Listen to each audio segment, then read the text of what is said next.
Deuteronomy 2. Then we turned back and set out toward the wilderness along the route to the Red Sea, as the Lord had directed me. For a long time we made our way around the hill country of Seir. Then the Lord said to me, "You have made your way around this hill country long enough. Now turn north. Give the people these orders. You are about to pass through the territory of your relatives, the descendants of Esau who live in Seir. They will be afraid of you, but be very careful. Do not provoke them to war, for I will not give you any of their land, not even enough to put your foot on.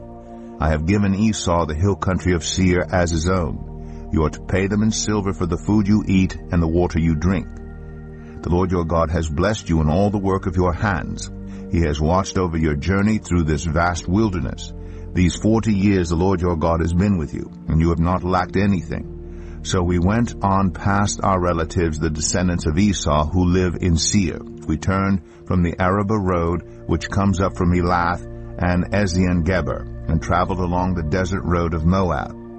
Then the Lord said to me, "Do not harass the Moabites or provoke them to war, for I will not give you any part of their land. I have given Ar to the descendants of Lot as a possession." The Emites used to live there, a people strong and numerous, and as tall as the Anakites. Like the Anakites, they too were considered Rephaites, but the Moabites called them Emites.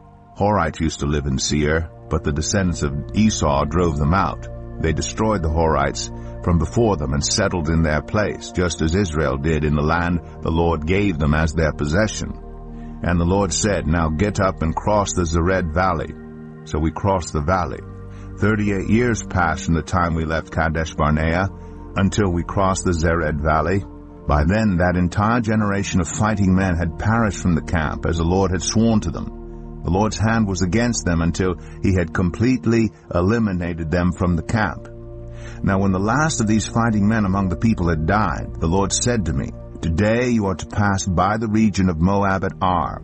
When you come to the Ammonites, do not harass them or provoke them to war, for I will not give you possession of any land belonging to the Ammonites. I have given it as a possession to the descendants of Lot."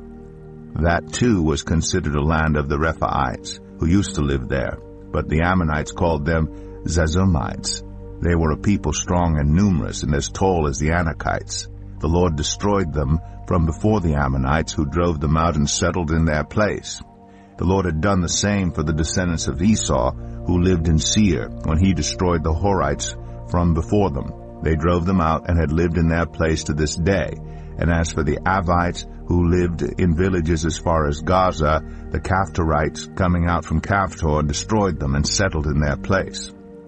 Set out now and cross the Arnon Gorge. See, I have given into your hand Sihon the Amorite, king of Heshbon, and his country.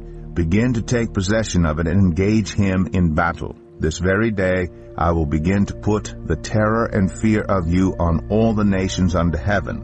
They will hear reports of you and will tremble and be in anguish because of you.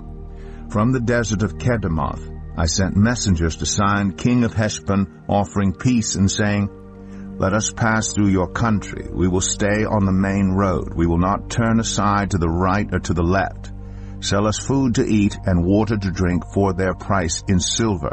Only let us pass through on foot, as the descendants of Esau who live in Seir and the Moabites who live in Ar did for us, until we cross the Jordan into the land the Lord our God is giving us."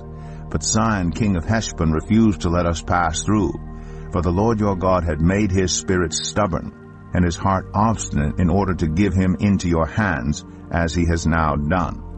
The Lord said to me, "See, I have begun to deliver Sihon and his country over to you. Now begin to conquer and possess his land."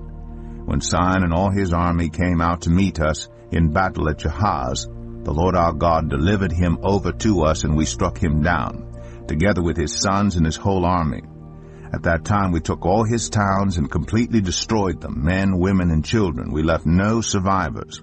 But the livestock and the plunder from the towns we had captured we carried off for ourselves. From Aroer on the rim of the Arnon Gorge, and from the town in the gorge, even as far as Gilead, not one town was too strong for us. The Lord our God gave us all of them.